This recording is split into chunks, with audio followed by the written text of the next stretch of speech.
श्री गणेशाय नमः।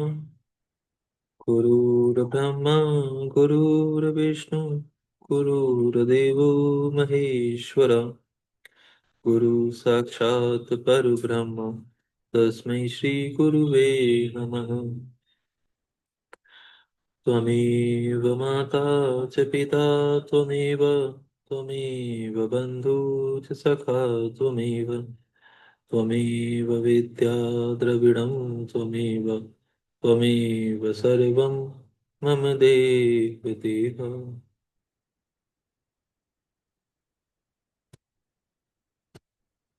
यहाँ से 23वां अध्याय प्रारंभ होता है। इस अध्याय में शरीर की अपवित्रता तथा उसके बाल आदि अवस्थाओं में प्राप्त होने वाले दुखों का वर्णन किया गया है। श्री सनत कुमार बोले, हे मुनि, हे महाबुद्धि, हे व्यास जी, सुनिए। अब मैं शरीर की अपवित्रता तथा उसके आत्मभाव के महत्व का संक्षिप्त रूप से वर्णन कर रहा हूँ, क्योंकि देह शुक्र और शोणित के मैल से बनता है और यह विष्टा तथा मूत्र से सदा भरा रहता है, इसीलिए इसे अपवित्र कहा गया है। जिस प्रकार भीतर विष्ठा से परिपूर्ण घट बाहर से शुद्ध होता हुआ भी अपवित्र होता है, उसी प्रकार शुद्ध किया हुआ यह शरीर भी अपवित्र कहा गया है। अत्यंत पवित्र पंचगव्य एवं हव्य आदि भी जिस शरीर में जाने पर क्षण भर में अपवित्र हो जाते हैं, उस शरीर से अधिक अपवित्र और क्या हो सकता है। अत्यंत सुगंधित एवं मनोहर अन्नपान भी जिसे प्राप्त कर शीघ्र ही अपवित्र हो जाते हैं, उससे अपवित्र और क्या हो सकता है। हे मनुष्यों, क्या तुम लोग नहीं देखते हो कि इस शरीर से प्रतिदिन दुर्गंधित मल मूत्र बाहर निकलता है, फिर उसका आधार यह देह किस प्रकार शुद्ध हो सकता है। पंचगव्य एवं कुशोदक से भली भांति शुद्ध किया जाता हुआ देह भी मांजे जाते हुए कोयले के समान निर्मल नहीं हो सकता है। पर्वत से निकले हुए झरने के समान जिससे कफ मूत्र विष्ठा आदि निरंतर निकलते रहते हैं, वह शरीर भला शुद्ध किस प्रकार हो सकता है। विष्ठा मूत्र की थैली की भांति सब प्रकार की अपवित्रता के निधान रूप इस शरीर का कोई एक भी स्थान पवित्र नहीं है। अपने देह के स्त्रोत्रों से मल निकालकर जल और मिट्टी के द्वारा हाथ शुद्ध किया जाता है, किंतु सर्वथा अशुद्धि पूर्ण इस शरीर रूपी पात्र का अवयव होने से हाथ किस प्रकार पवित्र रह सकता है। यत्न पूर्वक उत्तम गंध धूप आदि से भली भांति सुसंस्कृत भी यह शरीर कुत्ते की पूंछ की तरह अपना स्वभाव नहीं छोड़ता है। जिस प्रकार स्वभाव से काली वस्तु अनेक उपाय करने पर भी उज्जवल नहीं हो सकती, उसी प्रकार यह काया भी भली भांति शुद्ध करने पर भी निर्मल नहीं हो सकती है। अपनी दुर्गंध को सूंघता हुआ, अपने मल को देखता हुआ तथा अपनी नाक को दबाता हुआ भी यह संसार इससे विरक्त नहीं होता है। अहो, महामोह की महिमा है जिसने इस संसार को आच्छादित कर रखा है। शरीर के अपने दोष को देखते हुए भी मनुष्य शीघ्र विरक्त नहीं होता है। जो मनुष्य अपने शरीर की दुर्गंध से विरक्त नहीं होता, उसे वैराग्य का कौन सा कारण बताया जा सकता है। इस जगत में सभी का शरीर अपवित्र है, क्योंकि उसके मलिन अवयवों के स्पर्श से पवित्र वस्तुएं भी अपवित्र हो जाती हैं। केवल इसके गंध के लेप को दूर करने के लिए देह शुद्धि की विधि कही गई है। गंध तथा लेप के दूर हो जाने से शुद्धि हो जाती है। इसीलिए शुद्ध पदार्थ के स्पर्श होने से शरीर शुद्ध होता है। गंगा जी के संपूर्ण जल से एवं पर्वत के समान मिट्टी के ढेर से सॉरी मिट्टी के ढेर से भले ही कोई मरण पर्यंत शुद्धि करता रहे, किंतु भाव दुष्ट होने पर यह शुद्ध नहीं होता है। दुष्ट आत्मा तीर्थ स्थानों से अथवा तपों से कदापि शुद्ध नहीं होते हैं। क्या तीर्थ में धोई गई कुत्ते की खाल कभी शुद्ध हो सकती है। दूषित मनोभाव वाला शुद्ध होने के लिए भले ही अग्नि में प्रवेश करे तो भी उसका शरीर भस्म अवश्य हो जाता है, किंतु उसे स्वर्ग या अपवर्ग कुछ भी प्राप्त नहीं होता है। भाव दुष्ट मनुष्य भले ही संपूर्ण गंगा जल से तथा पर्वत के बराबर मिट्टी से भली भांति जन्म भर स्नान करता रहे, फिर भी शुद्ध नहीं होता, ऐसा हम लोग कहते हैं। स्वभाव दुष्ट व्यक्ति घी अथवा तेल से विधि पूर्वक प्रज्वलित की गई दक्षिणावर्त ज्वालाओं वाली प्रशस्त अग्नि में प्रविष्ट होकर भले ही भस्म हो जाए, किंतु उसे धर्म अथवा किसी अन्य फल की प्राप्ति संभव नहीं है। गंगा आदि तीर्थों में मछलियां तथा देवालयों में पक्षी नित्य निवास करते हैं, किंतु वे भावहीन होने के कारण फल नहीं पाते।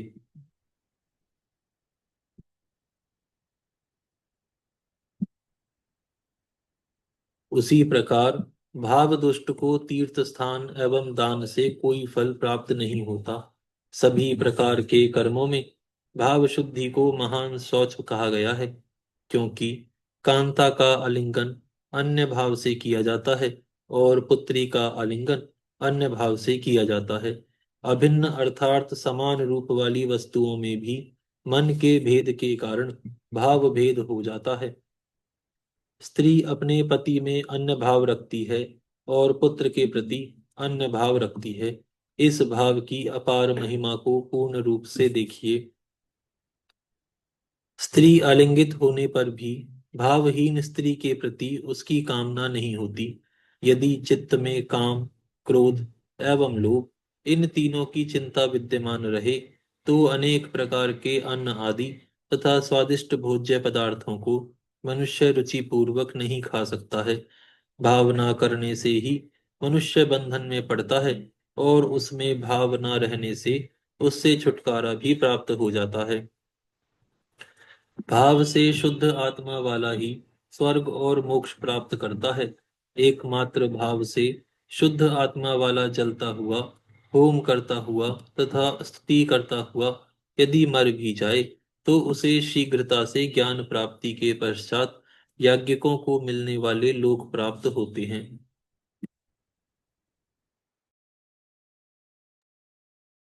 ज्ञान रूपी निर्मल जल से और वैराग्य रूपी मृत्तिका से मनुष्यों की अविद्या राग रूपी मल मूत्र के लेप की दुर्गंध दूर हो जाती है। यह शरीर तो स्वभाव से ही अपवित्र कहा गया है, जिसमें केवल त्वचा ही सार होती है, ऐसे केले के वृक्ष की भांति निस्सार है। यह निस्सार है। जो बुद्धिमान पुरुष देह को इस प्रकार का दोष युक्त जानकर विरक्त हो जाता है, वह शरीर के भोगों से उत्पन्न होने वाले भाव से उपराम हुए चित्त वाला एवं निर्मल बुद्धि से युक्त हो जाता है। वह संसार से पार हो जाता है और जीवन मुक्त हो जाता है। किंतु जिसे संसार की असारता का ज्ञान नहीं होता, वह केले के खंभे के समान भंगुर संसार को नित्य मानकर इसे दृढ़ता से पकड़े रहता है।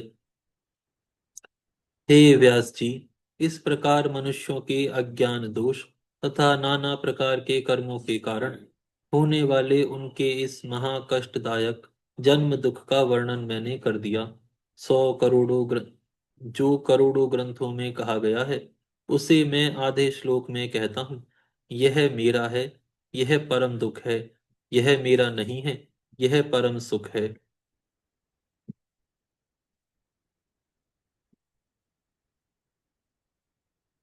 ममता से रहित बहुत से राजा यहाँ से परलोक चले गए, किंतु ममतावश लाखों लोग इसमें बंधे रह गए।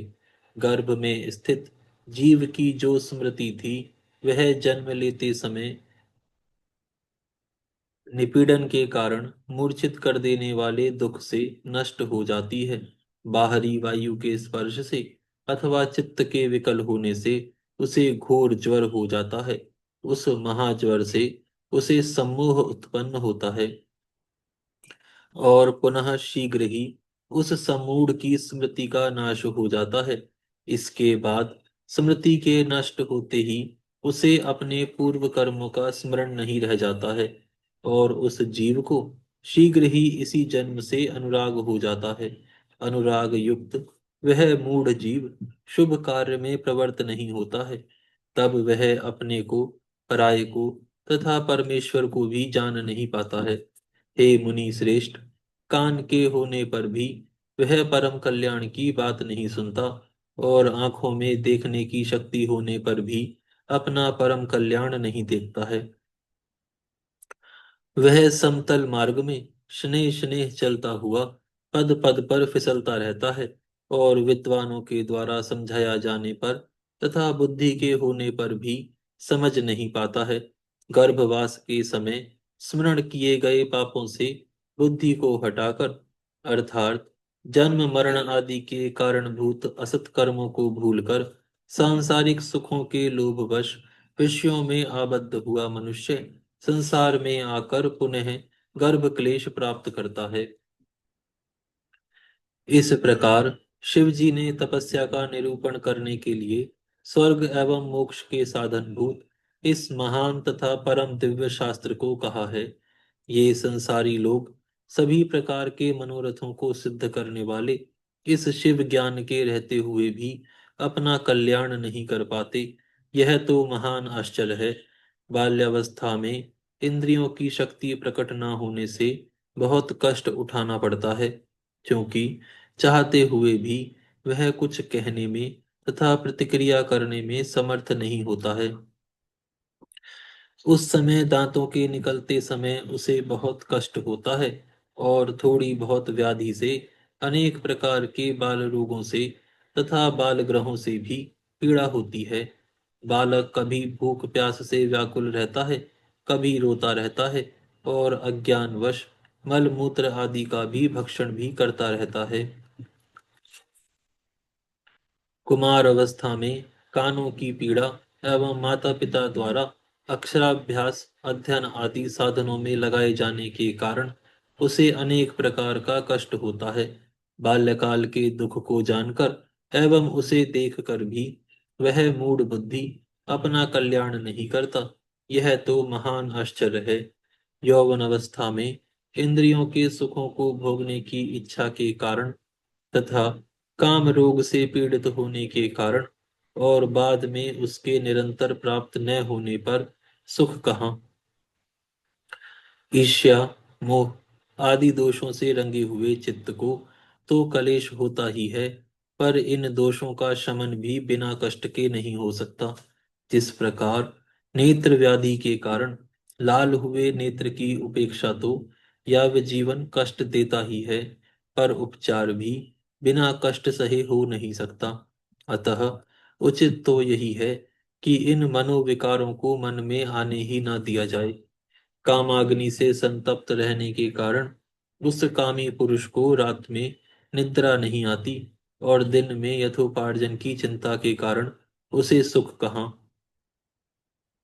स्त्री में आसक्त चित्त वाले पुरुष के जो बिंदु हैं, वे सुख के हेतु नहीं माने जा सकते। वे तो पसीने की बूंद के समान हैं। कीड़ों से काटे जाते हुए कुष्ठी वानर को खुजली के संताप जलन से जो सुख होता है, वही स्त्रियों में व्यक्ति को भी होता है, ऐसा विद्वत जन कहते हैं। पके हुए फोड़े से मवाद के निकल जाने पर जैसा सुख माना जाता है, उसी प्रकार का सुख विषयोपभोग में मानना चाहिए। उनमें उससे अधिक सुख नहीं है। विष्ठा और मूत्र के त्याग से जैसा सुख होता है, वैसा ही सुख स्त्री प्रसंग में जानना चाहिए, किंतु मूर्खों ने उसकी दूसरी ही कल्पना की है।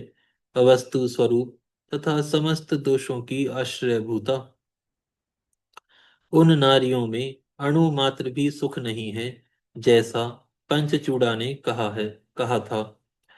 सम्मान, तिरस्कार, वियोग, अपने प्रिय के संयोग तथा बुढ़ापे से यौवनग्रस्त हैं, अतः बाधा रहित सुख कहाँ।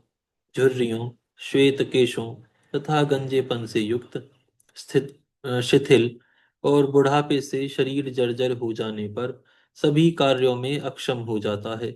स्त्री पुरुष का मनोहर यौवन जो पहले एक दूसरे को प्रिय था, वही बुढ़ापे से ग्रस्त होने पर इन दोनों को आपस में भी प्रिय नहीं रह जाता है। बुढ़ापे के कारण परिवर्तित अपने शरीर को देखता हुआ भी जो नूतन के समान उससे अनुराग रखता है, उससे अधिक अज्ञानी और कौन होगा। बुढ़ापे से ग्रस्त हुआ मनुष्य असमर्थता के कारण पुत्री, पुत्र, भाई बंधु तथा कठोर स्वभाव वाले भृत्यों से तिरस्कृत किया जाता है। बुढ़ापे से ग्रस्त हुआ मनुष्य धर्म, अर्थ, काम तथा मोक्ष को सिद्ध करने में असमर्थ रहता है। अतः यौवन अवस्था में ही धर्माचरण कर लेना चाहिए। यहाँ पर यह अध्याय पूर्ण होता है। यहाँ पर हम विराम करते हैं, फिर कल से प्रारंभ करेंगे। हे गौ माता, आप सभी देवताओं की माता, सभी पुण्यों का पुण्य, सभी तीर्थों का तीर्थ हैं। हम सभी आपको दंडवत प्रणाम करते हैं। हम सभी पर आपकी कृपा सदैव बनी रहे।